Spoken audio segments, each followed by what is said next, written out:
Here Samsung released the Galaxy S6 and S6 Edge, and we love them because they represented Samsung at their best. These were devices that really stepped up their game in terms of design and performance.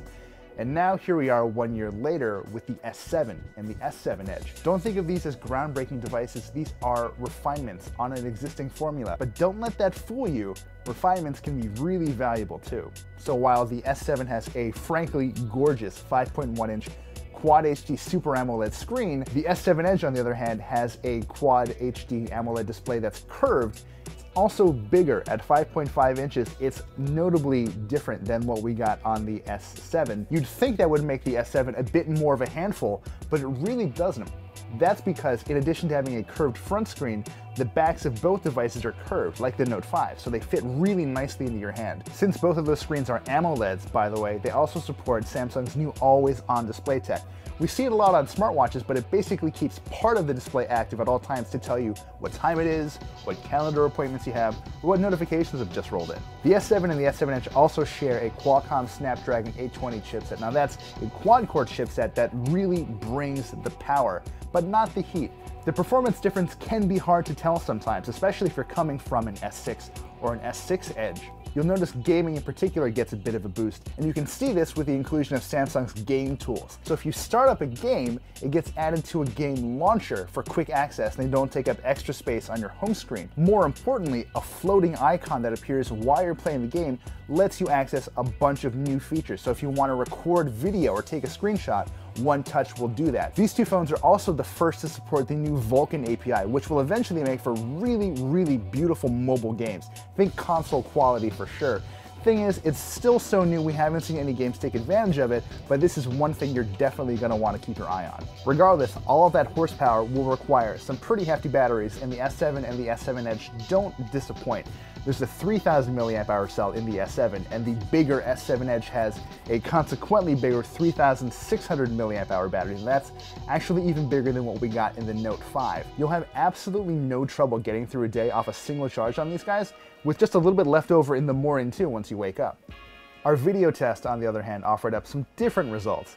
The S7 Edge, with its much bigger battery, only stuck around for about 14 hours, and while that's definitely on the upper end of devices, it still isn't the huge leap I was expecting out of a battery that size. Meanwhile, the S7 hung around for about 13 hours, and considering the battery that's inside, we'd say that's actually pretty respectable. Really though, I've got to take a second and just go back to the design because I love the way these things look. At first I was maybe a bit dismissive of the regular S7, especially when it's put next to the absolutely stunning S7 Edge. But the construction here really can't be overlooked. It's an all metal and glass smartphone, and you've got a bit of a taper on the edges as well on that screen, so even though it's not a full-blown curved display as on the Edge, you do get this sense of continuity, this sense of flow that wraps around the device. It's a beautiful thing, and Samsung really deserves props for making a small phone feel like it's much more premium. The S7 Edge is probably one of the most beautiful smartphones I've ever seen.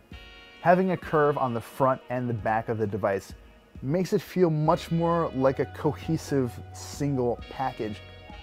Not all is completely well with the S7 Edge. For example, the screen is very slightly greener than the one on the normal S7. Thankfully, you can pop into settings and play with your color temperature a little bit to sort of mitigate it. Then there's the software to consider, and it still feels like the S7 Edge is sort of a gimmick on that front. Just like last year, we have Apps Edge and People Edge, which basically give you shortcuts to people and apps that you contact or use most frequently. A few things are different though. So for example, Apps Edge now has room for 10 shortcuts as opposed to 5 from last year. There's a new addition to the mix called Tasks Edge, which basically lets you jump into specific actions. I wish you could dig a little bit deeper and create your own actions like macros on a computer, but that's not really how this works. You've got a couple canned ones that Samsung has for its first-party apps, and that's really about it. Beyond that, you still have access to news, stocks, and sports tickers, which now scroll vertically. You've got the option to download a few extras just to keep things interesting. The one thing Samsung is probably most proud of in these two devices is the camera wedged into both of them. Now it's actually a 12 megapixel sensor, which is a bit of a decrease in resolution from what we got last year, but Samsung is trying to shoehorn stuff into it to make it work much better. So for example, the pixels on the sensor itself are just a little bit bigger, allowing it to capture more light and improve low light performance. That's also a dual pixel sensor, which, long story short, makes for incredibly fast focus times.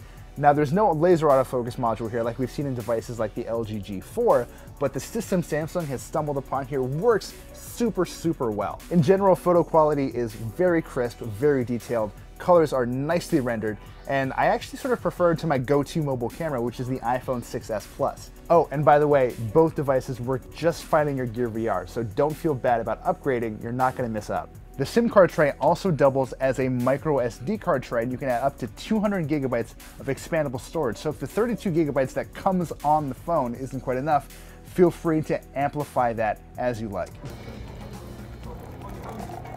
These are absolutely wonderful smartphones, but maybe not ones you should run out of your way to go upgrade to. If you've got a Note 5 or a Galaxy S6 Edge Plus specifically, both great and recent smartphones in their own right, the upgrade path might not make sense for you. Regardless, at $670 for the S7 and about $770 for the S7 Edge, these are devices worth paying attention to, especially if you're buying them on installment, just like everyone seems to be. If you don't though, don't feel too bad. This is very much an S year. This is a year where Samsung is tweaking a formula, not reinventing it.